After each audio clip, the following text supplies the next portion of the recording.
SBY tuding bencana terjadi karena serakah, fix nyentil diri sendiri dan kader Demokrat. SBY gak ada habisnya, begitu orang bijak mengatakan. Meskipun sudah purna tugas sebagai presiden, ia selalu berusaha untuk cari panggung di negeri ini. Sambilan mewariskan kekuasaan kepada anaknya. Awalnya dia menjabat sebagai ketua umum Partai Demokrat. Namun setelah masa tugas berakhir, sibuk lobi sana lobi sini untuk menggolkan putranya AHY menjadi orang nomor 1 di partai yang dia sendiri turut mendirikan itu. Sementara putranya yang lain, Ibas ditunjuk sebagai wakil ketua umum. Jadi kalau pembaca Siwat mau belajar tentang sistem kerajaan, gak perlu capek-capek baca buku tentang kerajaan Inggris, kerajaan Tarumanegara, kerajaan Sriwijaya, dan lain-lain. Cukup perhatikan saja bagaimana pergantian ketua atau raja di tubuh Partai Demokrat. Selesai. Kekuasaan bukan diturunkan kepada orang yang berkompeten di bidangnya, melainkan dari bapak turun ke anak. Itu saja. Nanti kalau Almira Tungga Dewi Yudhoyono sudah besar, bisa jadi putri AHY tersebut diangkat jadi ketua umum Partai Demokrat pula. Lantas, apa tujuan SBY yang masih suka cari panggung meskipun sudah tidak bisa mencalonkan diri lagi sebagai presiden tersebut? Ada dua kemungkinan. Pertama, ia mengalami yang namanya post-power syndrome, yakni suatu kondisi kejiwaan yang dialami oleh orang-orang kehilangan kekuasaan yang diikuti dengan menurunnya harga diri, yang ditandai dengan suka nyinyirin orang yang menggantikan kedudukannya. Kedua, SBY ingin Partai Demokrat tetap disorot media. Dengan dirinya berkomentar yang kemudian diliput oleh banyak media, minimal wartawan akan memuat bahwa yang berkomentar itu adalah Ketua Majelis Tinggi Partai Demokrat atau mantan Ketua Umum Partai Demokrat. Sehingga, partai berlambang bintang Mercy itu tetap diperbincangkan publik. Karena kalau soal cari perhatian ke media, SBY lebih jago daripada AHY. Teranyar, ia kembali berkomentar. Tanpa tedeng aleng-aleng, SBY mengatakan bahwa bencana yang terjadi di Indonesia saat ini akibat dari keserakahan warga negara Indonesia itu sendiri. Untuk lebih jelasnya, berikut pernyataan Jenderal Baper tersebut. Barangkali karena kesalahan dan keserakahan kita dalam menjaga dan menggunakan sumber-sumber kehidupan selama ini, membuat ekosistem dan tatanan kehidupan berubah. Akibatnya, kita menghadapi bencana alam, bencana kesehatan, dan bencana kehidupan secara bersamaan. Tutur SBY dengan nada sedikit bijaksana, 14 Februari. Mantan Presiden RI ke-6 itu pun mengajak masyarakat untuk merawat dan melestarikan bumi serta sumber daya yang terkandung di dalamnya. Sebelum terlambat kita mesti bertaubat dan memohon maaf kepada Sang Pencipta, tidak mengulangi kesalahan kita, dan ke depan sungguh merawat dan melestarikan bumi kita beserta sumber kehidupan yang dikandungnya, sambungnya lagi. Memang sih, sepanjang 2021 ini sudah ada beberapa bencana melanda Indonesia. Mulai dari jatuhnya pesawat Sriwijaya Air, banjir lahar Gunung Semeru, banjir di Subang dan Indramayu, longsor di Sumedang, hingga gempa bumi yang mengguncang Kabupaten Mamuju dan Majene di Sulawesi Barat. Termasuk juga wabah COVID-19, merupakan bencana yang masih ada pada tahun 2021 ini. Lantas, siapa yang disentil oleh SBY terkait pernyataan itu? Ternyata tidak lain tidak bukan dirinya sendiri dan kader Partai Demokrat. Tentu kita masih ingat bagaimana serakahnya kader Partai Demokrat dulu. Ngomongnya saja katakan tidak pada korupsi, tapi satu persatu diciduk KPK. Mulai dari Amin Santoso menjadi tersangka korupsi terkait RAPBNP 2018, menerima suap 2,6 miliar rupiah. Kemudian Andi Malarangeng, korupsi proyek Hambalang, memperkaya diri sendiri sebesar 2 miliar rupiah dan 550.000 dolar AS.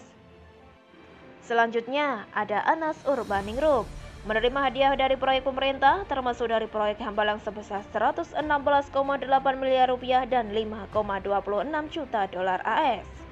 Dan lain-lain. Cukup besar bukan? Wajar bila kemudian SBY menyebut mereka rakus.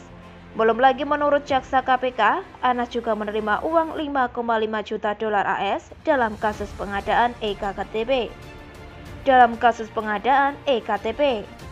Ditambah dengan masih banyaknya kader Partai Demokrat yang korupsi yang tidak perlu disebutkan di sini. Melihat fakta demikian, tambah yakinlah kalau pernyataan SBY tersebut terkait bencana yang terjadi karena serakah adalah menyindir kader partainya sendiri. Karena faktanya memang begitu kok, mau diapakan lagi? Lagian pula, yang paling banyak ngobrol hutan di antara Presiden Indonesia itu adalah SBY, yakni mencapai seluas 21 juta hektar.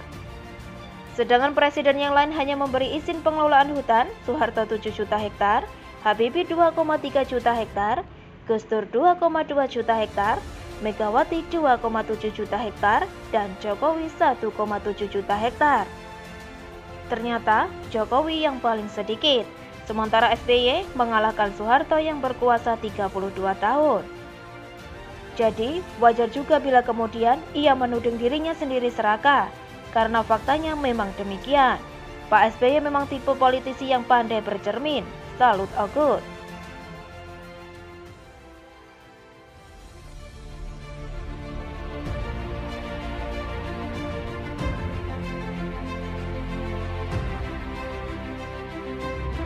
Halunya Demokrat dan AHY, gak cukup Gibran, muncul Raffi dan Agnes.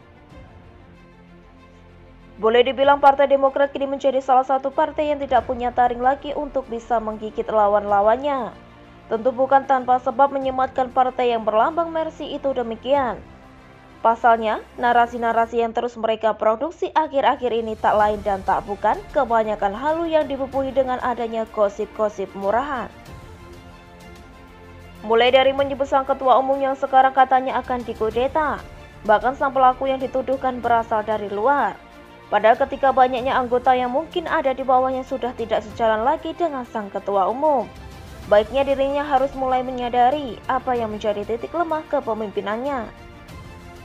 Jalur khusus yang didapatkan karena sang bapak adalah mantan pendiri Demokrat, tak butuh waktu lama menyulapnya bisa duduk di kursi sang ketua umum. Meskipun syarat minimal untuk menjadi ketua umum boleh dikorting masa keanggotaannya yang mengharuskan 5 tahun, karena lagi-lagi pengaruh sang bapak yang begitu kuatnya. Halu yang kedua, saat merasa terlalu yakin menang di Pilkada DKI Jakarta yang seyogyanya dilakukan di tahun 2022. Terus berupaya lewat fraksi mereka yang ada di Senayan sana terus mencoba untuk melakukan revisi UU Pemilu supaya gol. Dimana jika akhirnya batal maka pemilu kada DKI akan tetap dilakukan di tahun 2024. Tapi yang paling untung sebenarnya di sini karena akan berlama-lama memimpin di DKI Jakarta adalah Anies.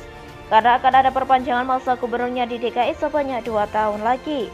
Sehingga boleh dikatakan DKI akan terus dipimpin oleh sosok yang kebanyakan olah kata ketimbang olah kota DKI.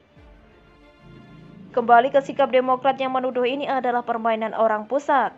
Sehingga revisi UU Pemilu akhirnya tidak dilanjutkan.